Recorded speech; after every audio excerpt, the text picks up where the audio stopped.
Hello, everyone, all the beautiful women who are with us and who, all the wonderful people who will be watching us after this. This is being recorded. Welcome to the Iranian American Women Foundation event. Today, we will be celebrating the Pride Month, embracing a discussion about gender and sexual identity and learning to be a better ally to the LGBTQ community. I'm Dr. Foojan Zein. I've been a psychotherapist for 30 years. I'm an author of 6 books and the originator of the Awareness Integration Theory. And I've had the privilege of working with the LGBTQ community for many, many years. Our panelists today are Council members Seppi Chahine, Sarah Farizan, and Shahrzad Bakhtiari. So I'm going to let you know a little bit about each one of them. And then we're going to start our conversation. Our conversation would be sharing about their own experiences and who they are and who have they been in the community and what their message and experiences is and what is their message to you about what they've learned and how you can be an ally. So our first panelist is Council member Seppi Chahine. She's made history in November 2020 when I cried with you, Seppi. Oh, I'm so proud of you. When she was elected to the West Hollywood City Council, she became the first out LGBTQ Iranian elected anywhere, globally and locally, became the first woman of color elected to West Hollywood City Council. Mariam is laughing at me because I'm crying, I know. Her election also ushered in West Hollywood's first female majority city council. Councilmember Chahine also serves as an elected delegate to the California State Democratic Party for Assembly District 50.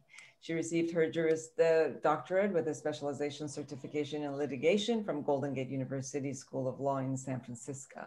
As an LGBTQ and civil rights leader for more than 20 years, her leadership has helped secure equal rights for all. Our next panelist is Sarah Farizan. She's an author of books and stories for teenagers. Her debut young adult novel, If You Could Be Mine, won the Pharaoh Grumley Award, the Edmund White Award, and the Lambda Literary Award for Children's Young Adult Literature in 2014, and was named the American Library Association Rainbow List as one of the year's best LGBT-themed books. Her other novels are Tell Me Again, How a Crush Should Feel, which was again named to the Rainbow List for 2015 and received 2-starred reviews, and Here to Stay, which Entertainment Weekly called a powerful young novel about identity and prejudice. Her short stories have been featured in several anthologies, including Radical Element, Fresh Ink, All Out, Hungry Hearts, and the forthcoming Falls in Love, and DC Comics Wonder Woman of History. And our third panelist, Shahrzad Bakhtiari. She's a member of IAWF's Board of Trustees, so thank you, Shahrzad. Shahrzad is an Assistant Vice President and Branch Manager of the Huntington Beach Brookhurst Office for US Bank and has been in the financial service industry for more than 30 years. Joining US Bank in 2002, she has built a network of invaluable connections because of her personal passion to support the disabled, homeless, and LGBTQ community, and currently is the member of US Bank's Disability and Spectrum Business Resource Group. She's also the board she's on the board of Men Alive, Orange County's Gay Men's Chorus. Welcome to our event, and thank you for being with us. Yay. Great. So I'm going to start with the first question, and I'm going to ask each one of you to kindly answer about 3 minutes. So if you could each tell us about your experience as a member of the LGBT community and what you are proud of, who you are, how your experience has been, and what is it that you're proud of? Seppi? Yes, thank you so much, Dr. Foojan Jun. It's so wonderful to be on another panel with you. And you really went through 2 elections with me. I was on your show and I really appreciated it. it's such an honor to be amongst such incredible women on this panel. I'm really, every time I do something for Iranian American Women's Foundation, I'm so grateful for the organization. For me, I came out when I was 19 to my mom, Parveen, and my maiden name is Ghafouri. My married name and the name that I am elected under is Shine. And it was hard coming out at first. And I went through what every other LGBTQ person at the base level goes through, which is, you know, some denials, rejection, heartache, discrimination. And I was resolute in really being myself and being proud of who I was and reflecting that to my family and really educating my family. And it took years. They weren't like some other Persian families where it was just, I wasn't disowned or anything like that. They were very, they were good in that way, but there was a lot of homophobia still. And I'm proud that I was strong in who I was, never faltered, just stood for love and educating them. And when I was 40, I had 4 years ago, we had a 40th birthday party that I arranged, that my wife and I arranged, and it was in Palm Springs. And I'll never forget this because my brother, my eldest brother, who really had a really hard time with me coming out and wanted me to go see a therapist and thought maybe that would change me, he stood up and read a poem for the whole family of everything that he's grateful for in his life, and that it ended with me, his little sister, the youngest, and that he was so grateful that I came out and I was so strong. And by being who I was, I made the whole family better humans because they went from, quite frankly, being homophobic to accepting or tolerating, accepting, and now they're all advocates for the LGBTQ community. So that was really beautiful. And I'm proud of continuing my advocacy work for the community and at the level of really becoming the first out LGBTQ person in elected office. It's really important to have seats at the table in every industry and area, especially this one, where I can affect change for our community, our Iranian community, the LGBTQ Iranian community, the LGBTQ community, women of color, and women. So a lot of different cultures that I touched. Thank you so much, Sepi June. I would love for Sarah Farizan to share your perspective, and then we'll come back again.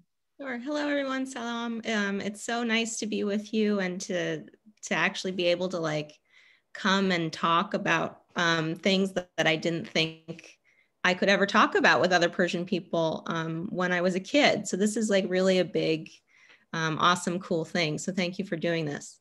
I guess I'm the L in the LGBTQ plus acronym. I'm not very good at it.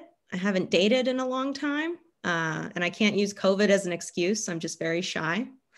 But I knew I was gay from childhood, but I didn't have the language for it. And I also knew that I didn't know anyone who was Persian and out. So I knew to keep quiet about it until I was about 18 and I just couldn't hold it in anymore. And I told my mom. I was always very proud of my Iranian heritage and at school. And I was like, what am I? I'm Persian. And here's my Nowruz display and you're going to like it. And, you know, eat this Zulbia bamiye, you're going to enjoy it. So I think that's because that was the identity that was visible to people. And my parents told me to be proud of who I am and you know, being American and being Iranian. The identity that was not visible, I kept inside for a really long time. And it was really painful as a teenager because you're unsure of how people are going to react.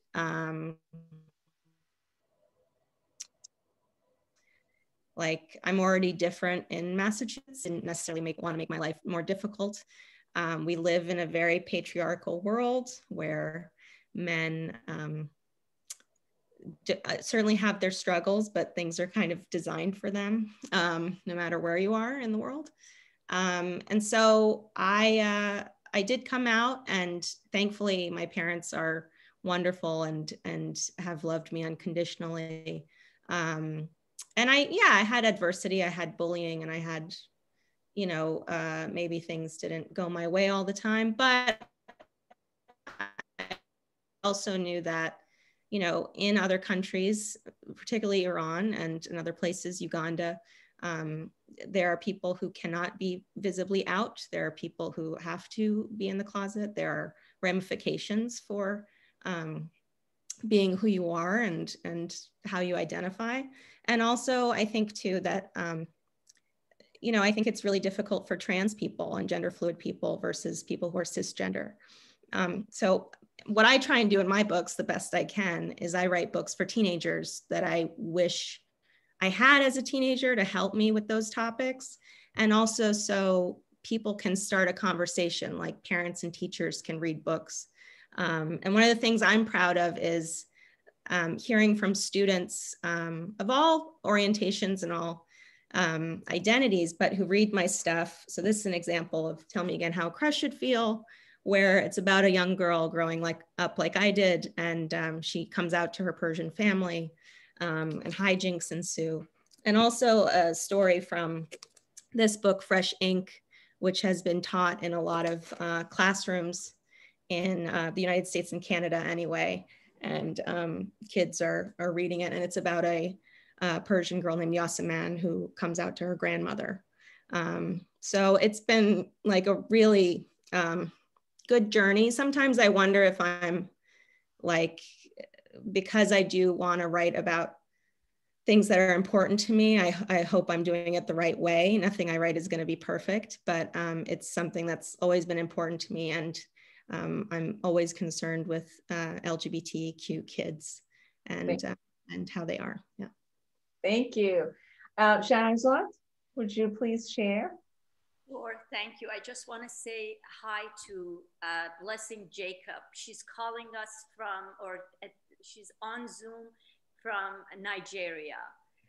She is, I met her through Facebook, and I told her I'm her mom. So we talk, and I actually FaceTimed her today. I'm so honored to be part of this great panel. Seppi June, Sarah John, thank you, Dr. Foojan, and Mariam for giving me the opportunity. As you know, I'm a mom of a gay son, Kian, 23 years old. He's in Puerto Vallarta with his boyfriend. And Kian, he was busy to support me, but it's okay. Kian came out to me on 2019. Actually, I should say he didn't. I kind of asked my daughter-in-law one day in the morning. She works in, lives in San Jose. We're FaceTiming. I said, Natasha, is Kian gay? And she just went like this.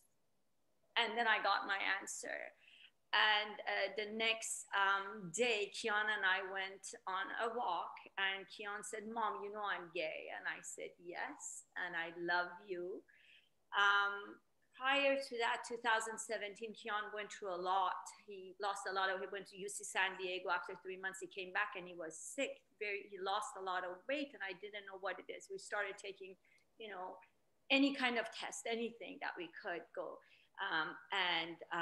He became 90 pounds. And one of my friends told me, she lives in LA, and she said, do you think he's gay?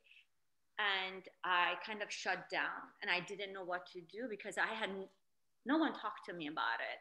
And I came home and I cried and I bundled. I said, what did I do? It's my fault that Kian is gay, because I didn't know, you know, who educated me, who told me about this.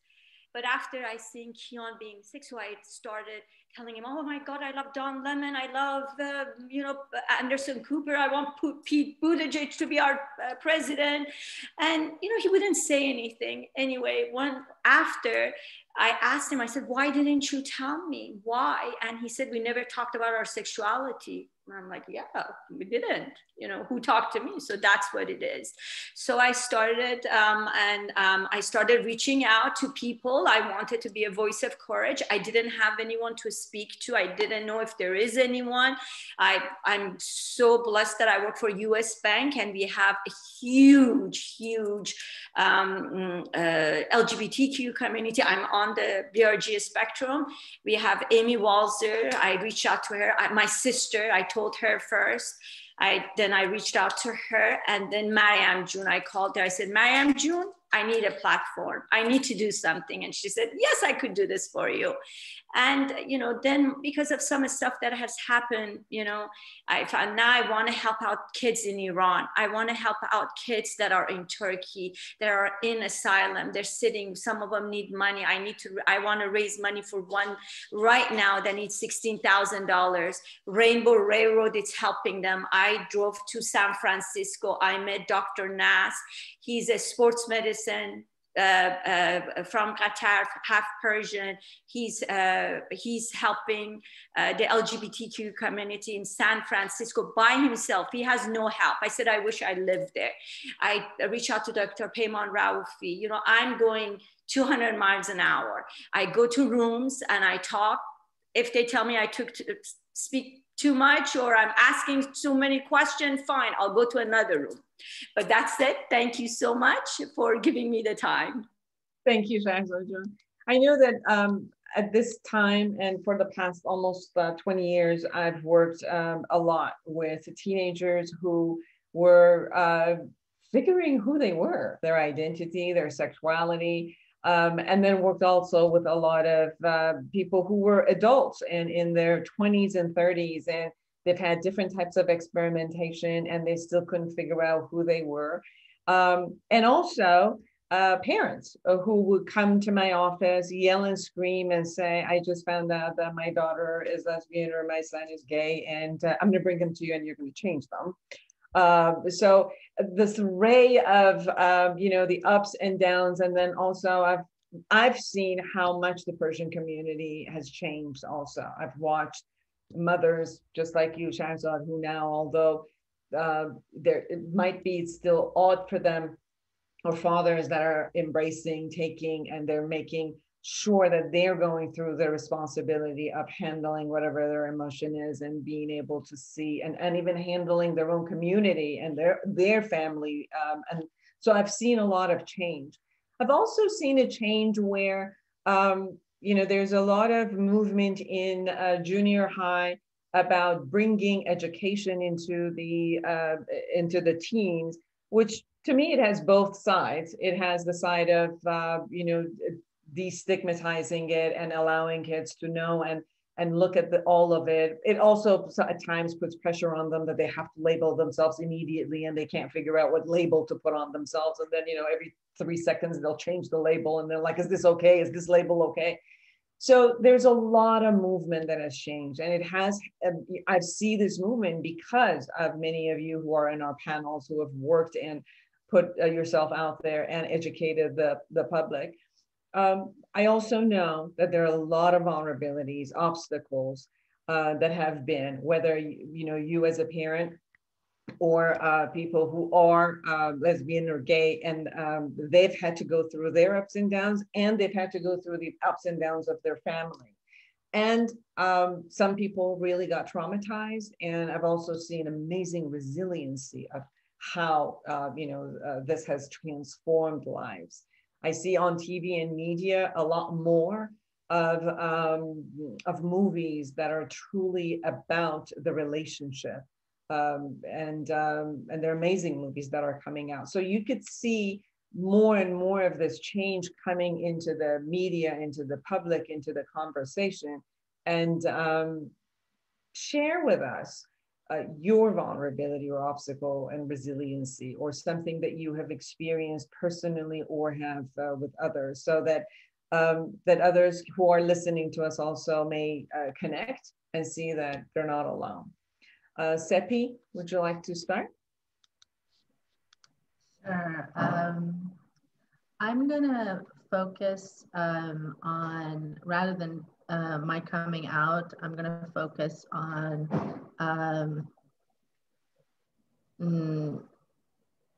something that is really important for, I'm going to talk about when I ran for office. I thought that so I'm a cisgendered lesbian, and I thought that my number one support from the Iranian community would be from the LGBTQ community. But that wasn't the case, which is really, it was heartbreaking for me, because that's when I realized why it was so much more important for me to win this election, because our LGBTQ siblings that are Iranian have have given up complete hope for any elected officials, because not only have we been discriminated against as Iranians, and have been, especially the ones that were part of the diaspora like myself, are jaded when it comes to government, but also have not been embraced even within our own community. So what ended up happening for me is I got most of my support from the Iranian community at large, the straight community. And it was unexpected. I didn't think I would get the level of support that I got, and it was so beautiful and really helped me heal a lot of my thoughts about our Iranian American straight community, because for most of my life, because of the homophobia that I experienced growing up, and the things I heard my dad say, and the things I heard some family members say, that were very homophobic about other gay people on TV, or just maybe this other gay Iranian. They'd be like, oh, badbakh madarish, you know, oh my God, their life is ruined and all this stuff. And to really bad things, like they should all die and all this stuff. So that's what, you know, a lot of us grew up with. And because of our culture that is so paternalistic too, and so focused on traditional marriage, I disconnected from my Iranian roots for a long time. And like you, Sarah June, I was the girl going and teaching all of my elementary school, middle school, high school friends about Nowruz. And I even did I left to dance. So I did the whole dance routine about our Persian dancing. But after I came out, I kind of cut myself off because of the lack of support initially that I had. And I just thought, I don't even feel safe.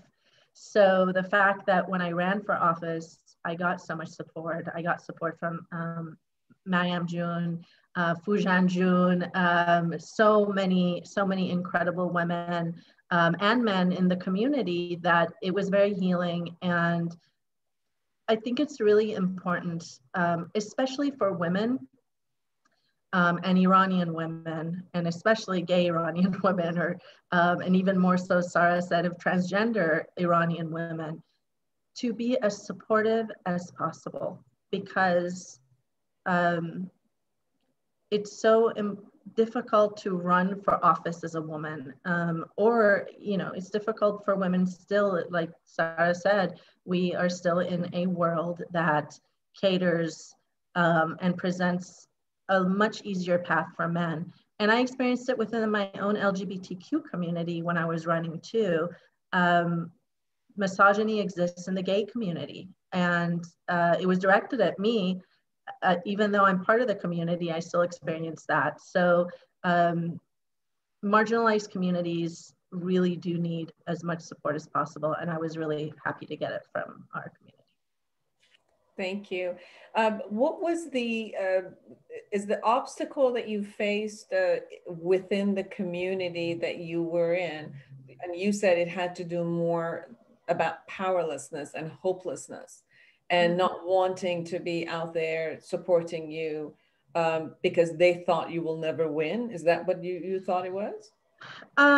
It wasn't so far. It was not that they thought I would never win. That's probably maybe a part of it, but also because they just don't care about politics. They've been so marginalized that they're like, this isn't a big deal. For me, I thought, I'm going to represent our community. Finally, look at all this you know, this accomplishment. We need someone at the table, and I'm going to do that. And they were just like, oh, yeah. I mean, there's a few pockets of people. And I got support from Arya Marvezi from JQ International, and but I thought I would get a lot more, and it wasn't the case. And it's really because they are so jaded.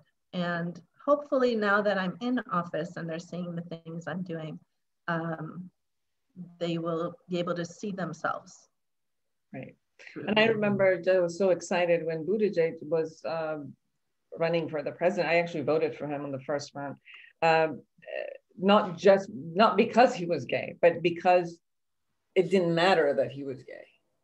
He's a human, you know, he to me, he was the best candidate at that moment. So I think that's part of the conversation of who you are needs to be accepted so much that it no longer is a conversation, only a conversation when you want it to be a conversation of acceptance and being, if we're talking about it. But most people are not necessarily, you know, going around talking about being straight unless there's an issue.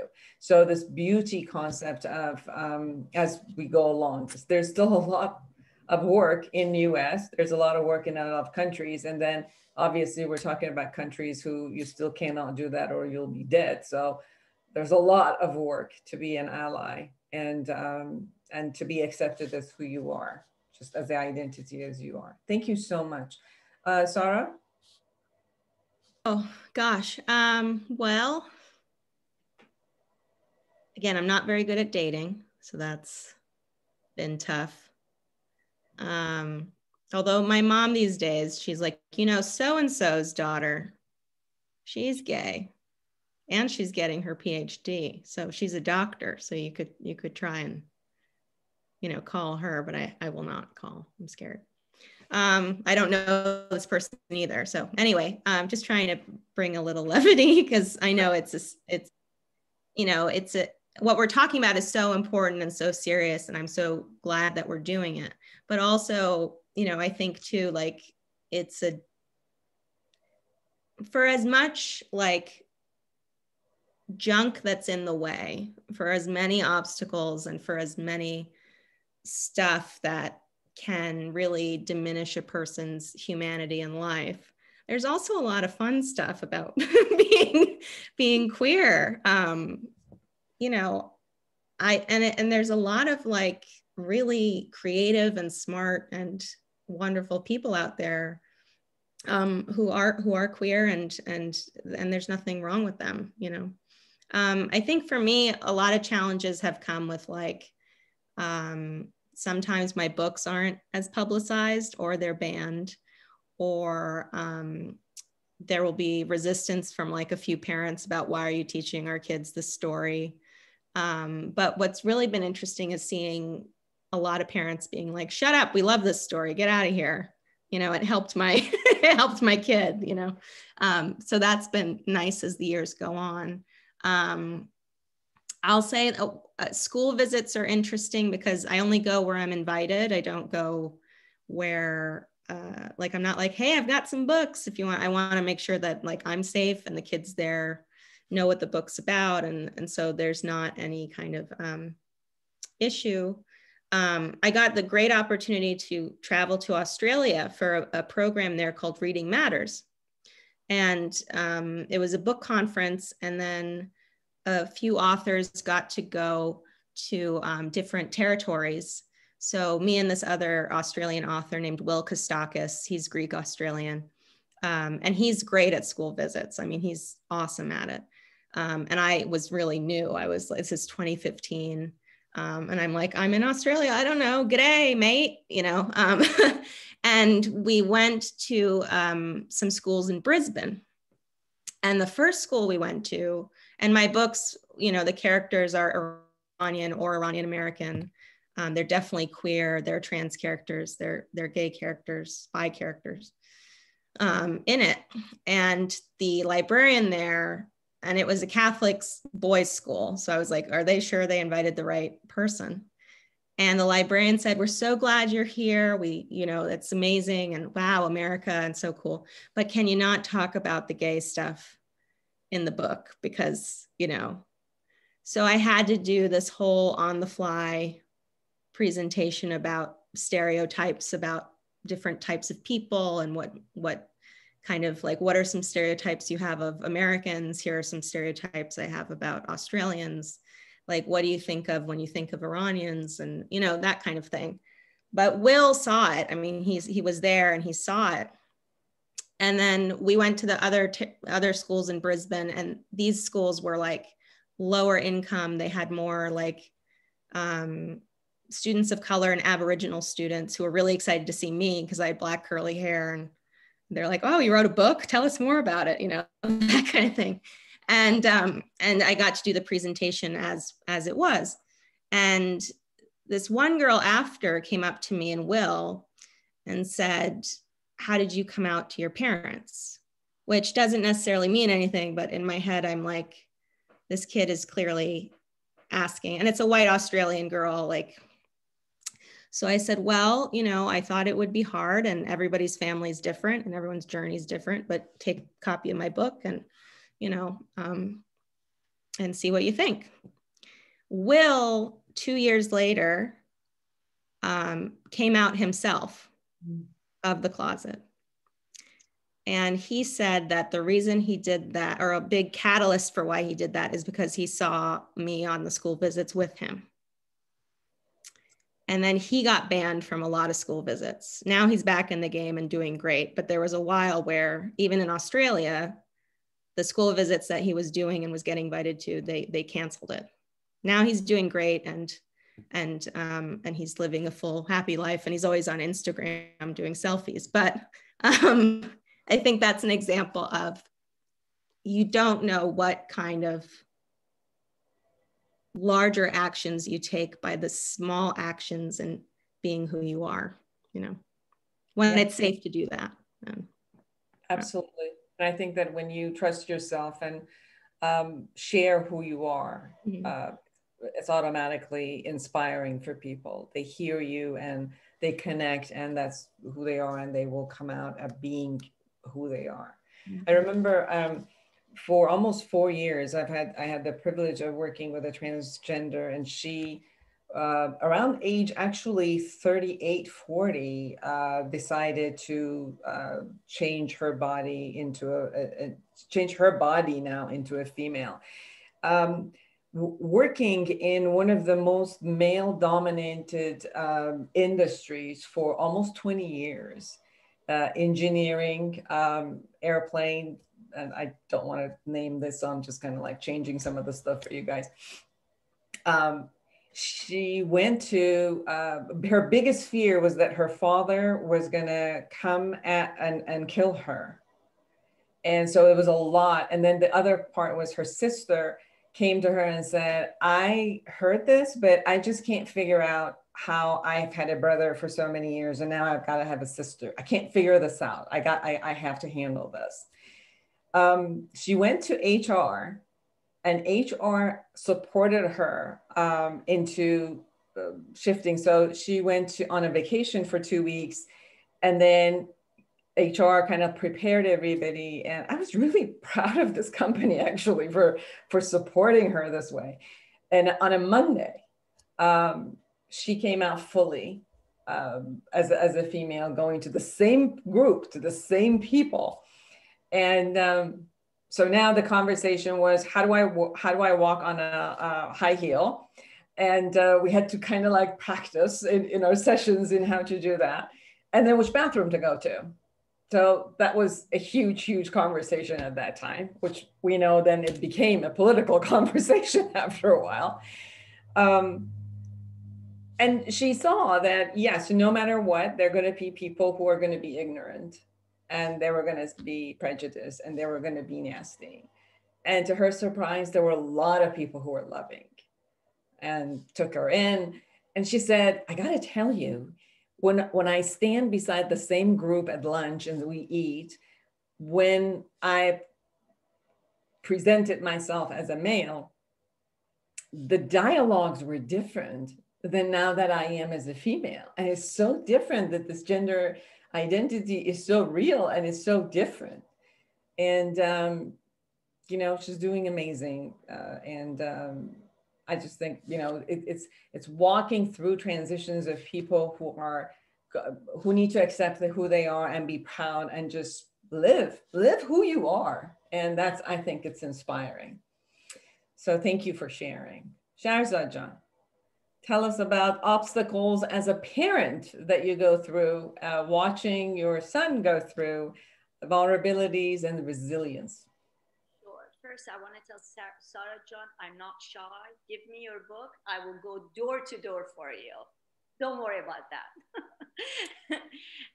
You know, when Kian came out, and I was not ready, because you come out as a family, it's not, and I wanted to make sure that no one hurts Kian. What I did, the first person I told it was my sister. She's a year older than me, and she's fighting the devil in Iran for us, my older brother. So she's there, and she said, who cares what people say? Who cares what people think, you know? And then the other two people that was important for me, my mom, who's 83, and my aunt, who's 84 years old. We sat at this table and I told them about Kian, and they love him, but it's Kian, you know? So from then, full charge, told everyone, posted pictures, went out, made sure that I'm behind him, walking right by him, that he does not feel that we don't love him, or that he doesn't get the support. If something happened outside, he knows that he always has his room here, that I'm always here for him, that I want him. And his brother, older, loves him. He gets whatever he wants, calls Kaveh, Kaveh gets it. His sister, his dad also was okay. We are divorced. Last year went to divorce, not because of this, but he's okay. He loves Kian. You know, we are lucky that we live in US. We are so lucky that we live here. I came here 38 years ago, and I thought, thank God for Kian and for my daughter that went through disability, that I don't live in Iran. It's so important. And going back to Seppi John, what I feel when I go to Clubhouse a lot to speak, I get a lot more out of Daniel Lismore. He's an activist in London, and he takes me in and he asks me questions, and he brings me up. Everybody knows me. He connects me with so many people, which is wonderful. And sometimes when you reach out, you know, I want to open up I would love to open up a nonprofit in Orange County, because I think we need it. We need a place for our kids to go there, even for parents, you know, like me. I wish we had somewhere that I would go. Now I met someone, I met Nilu. She doesn't have an LGBTQ child, but she's an advocate. We went to RSM, protested, and got to put the banner up for June. You know, but I think that's so important that we come together. You know, when you're reaching out to different nonprofit, it's hard to get help. It's hard to connect them. It's like we need to support each other. As Iranian, we need to support each other. You know, if you know a resource, tell me, please. I don't see myself as an activist. I see myself as a mom. That's why all these. Last night, I swear to God, I was up until 11. I go to bed at 9. This kid said, I want to kill myself. I'm like, don't do this. He's in Khorasan. And I'm like, no, hold on. I might come to Iran July. I'll try to bring you in Tehran. You know, please, if you do therapy, these kids need people. They need to talk to someone. You know, in Iran, they don't provide that for them. But I know Sarah John is on. I know Dr. Zaini is on. Sometimes please go to the Clubhouse, to the room. I go in and listen. They love me. Oh my God. They say, Mom. They call me Mom. It's okay.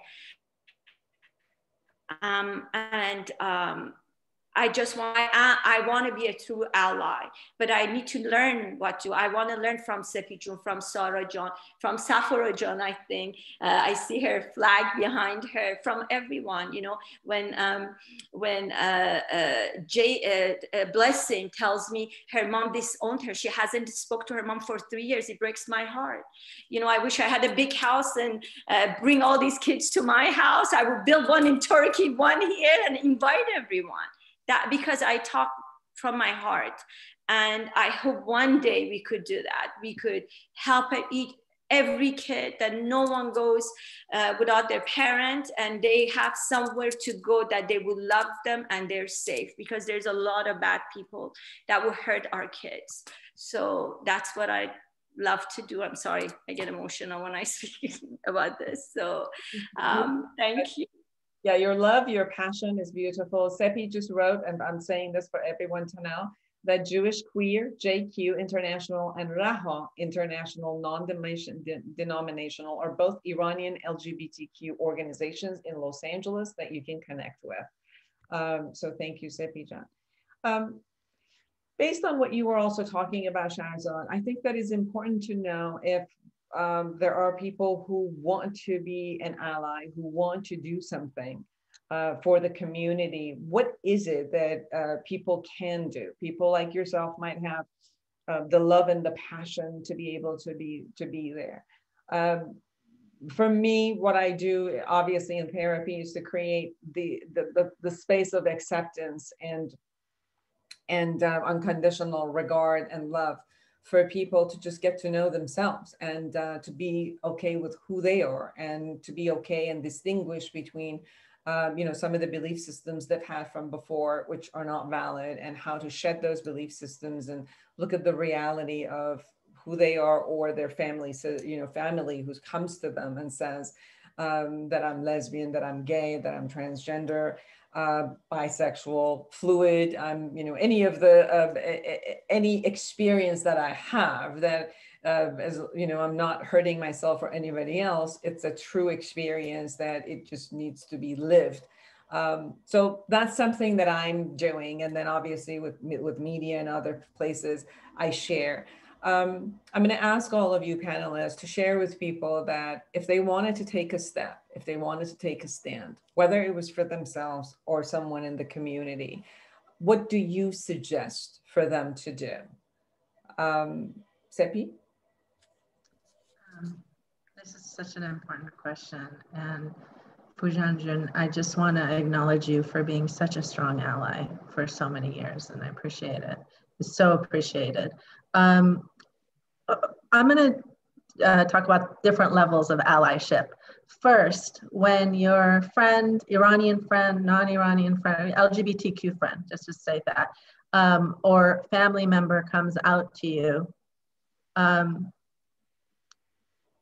just hold space, listen. I did a lot of work educating my family, but that wasn't easy. That was a lot for me to do. And it's very draining. There's so many resources now that you can reach out, read books, educate yourself. It's easier for the LGBTQ person.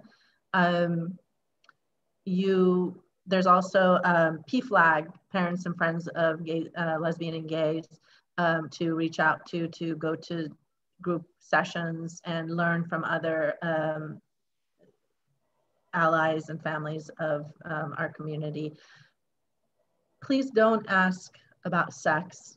It's the number one thing, and it's the obsession that straight people have about sex. It really goes through when we come out, which is, well, so how do you have sex? Who's a man? Who's a woman? There's no man and woman. It's like asking chopsticks, which is a fork and which is a spoon. Neither. Okay, we're like chopsticks. That's it. And so those questions are belittling, and they don't speak to who we are, and who we are is who we love. I never ask straight people, you know, how do you have sex with each other? It's you know. Secondly, attend Pride events with your LGBTQ friend or family. It's so important. That is the time, Pride is a time, and it's Pride Month. June 1st is the beginning of Pride Month for all of us, that we feel safe to celebrate who we are in all of the equality that we have been able to achieve, and discuss the equity and equality that we still need to achieve. And having that support at Pride means the world to us. I've had a couple of my cousins come to Pride with me, and it's an incredible support system. Ask your the person who's coming out to you what they need. That's it. And you don't need to project your fears onto them or offer so many things. Just ask them what they need. Ask. That's it. With regard to, I know for the trans community, I was one of my friends who is an activist, and she's a co-chair of Lesbian Gay Advisory Board in the city of West Hollywood, spoke at the Heart of LA Democratic Club last night, and I've had other trans friends that they speak at different events and consistently say the same thing. Wherever you are, you meet someone, just start asking what their pronouns are. And not preferred pronouns, just what are your pronouns, so it becomes normal and becomes mainstream. It's so important so that you also know what the person's pronoun is, and you're not assuming that they are a she or a he or a they, or so that's important. On a higher level, I know we keep, Shahrzad June, you're talking about kids in Iran, LGBTQ kids in Iran and Turkey. We just, I adjourned our last meeting in honor of Ali, and I forget his last name right now. A few weeks ago, he was murdered by his brother and a cousin, a young 20-year-old vibrant gay Iranian boy really, in Iran, because they have instituted a sort of new law that for mandatory military service, gay men can get out of service by saying they're writing on the card. So his brother and his cousin found out, and they lured him into some city and chopped off, they cut off they beheaded him. His mom is devastated. And it's, there's different people that advocate for different things related to Iran, lifting of sanctions, putting the sanction on this and that. There's never a discussion about what's happening to our LGBTQ community, because it's still, you get the death penalty in Iran still. And as Iranian Americans here, we can pressure, especially our allies that are Iranian American, pressure whoever is your elected official and the president, quite frankly, to do something, to speak up and say something and put pressure on the Islamic regime to change and to end their homophobic practices. Because if no one speaks about it, change will never happen. Thank you so much. Sarah? Gosh, I don't know if I can follow that. That was pretty good. Yeah, the asking who's the man, who's the woman. Not a good look. And I'll say this, I've watched a lot of straight media and I've read a lot of straight books, and it didn't turn me straight. And I, in quarantine, watched The Bachelor for the first time, I think just desperate. And I was like, wow, these straight people look so sad going through this process of trying to find this man and dating, and I don't know. I think allyship, sometimes it can be large, and like all the things Seppi said are great. I myself have mentioned I'm very shy, and while I do write these sort of bold things, I have a tendency to be vocal through my writing versus like social media or, and people are like that, you know, people are more introverted. I will say I am upset when